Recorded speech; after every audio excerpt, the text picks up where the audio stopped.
Really, we all just need to take a second to appreciate the fact that it took me until the second round of this professional development to bring up Flipgrid. I didn't talk about it in the first one, did I? It's my all-time favorite tool just because of the power and the accessibility of it. I hear every now and then from teachers, well, my students hate Flipgrid. And before we even get down that road, I want to think about how we're using Flipgrid. Are we just having students create videos and turn them in and nobody sees them? I'd probably hate that too, right? Like if the teacher's the only one reviewing the video, then that's not super interesting or it's not engaging for a student. And we're not actually even going to talk really specifically about creating those videos and the products, but how we can use Flipgrid to get better access to the process of learning.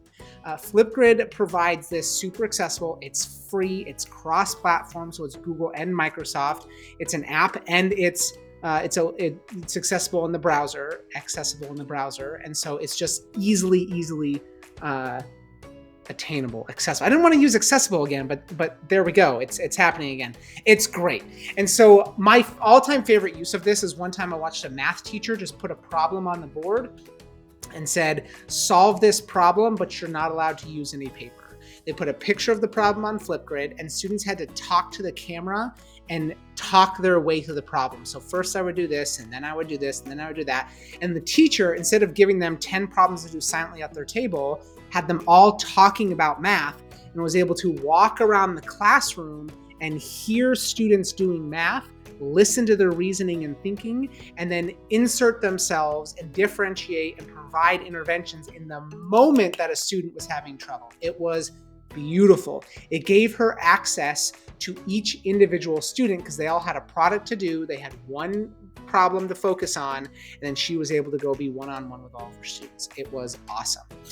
So that's just because then the videos, they were there and there's evidence of their learning, but it's not really about creating the video, right? You can use the product of the video to create podcasts, to create vlogs, to create videos where students have to be talking and their products can be a little bit more polished.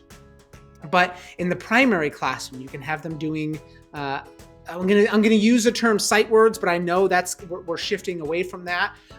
But even if it's them reciting words or the alphabet or using whatever vocabulary that might be, anything we can do to get them recording a video and talking about their learning, Flipgrid is fantastic for that. So if you've never used Flipgrid before, down at the bottom of this page, it says Flipgrid tiered support. Some of these resources are a little bit out of date just because I made them in August, and that's how fast things change, but they will get you started. So this first level here is if you've never used Flipgrid before, this will get you up and going. This second one is, okay, you've got it, you're ready to go. Now let's start doing some stuff with students. And then this will give you some ideas of how to kind of take it up a notch. And if you have used Flipgrid before, these will give you some ideas to just really kind of get weird with it and just experiment with some things and really push those boundaries. Part of the reason I love Flipgrid so much is that it is literally only limited by our imagination. It is this flexible, accessible platform. There's an flexible, accessible platform that will empower students and teachers to do anything with it. So if you're just looking for a place to start, you don't even know where to get going, where did it go? This is a day one activity. If you click on this, you might have to log in.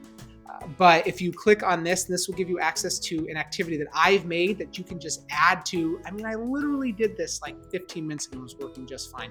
This will be working by the time you get it. You'll see a little blue button that says add to my grid. Boom, you've got it. You can give it to your kids to whatever learning management system you are utilizing. Remember to be separating learning the tool from doing the actual academic learning. So if you have never used Flipgrid before, then take a day, give your students some sort of meaningless prompt, say, I just want you to play and learn everything there is to know about this tool. Chances are they've actually used Flipgrid before, even if it's not in your class. So go around, learn, do a quick whip around and share, and your kids will have figured out this platform in about 10 minutes. It's pretty awesome. All right, if you use Flipgrid, please let me know because I want to get in there. I want to see what kids are doing. I want to help. I want to support. I want to be all about that process. So, all right, I'm going to figure this thing out right now. Flipgrid, get to it. The best.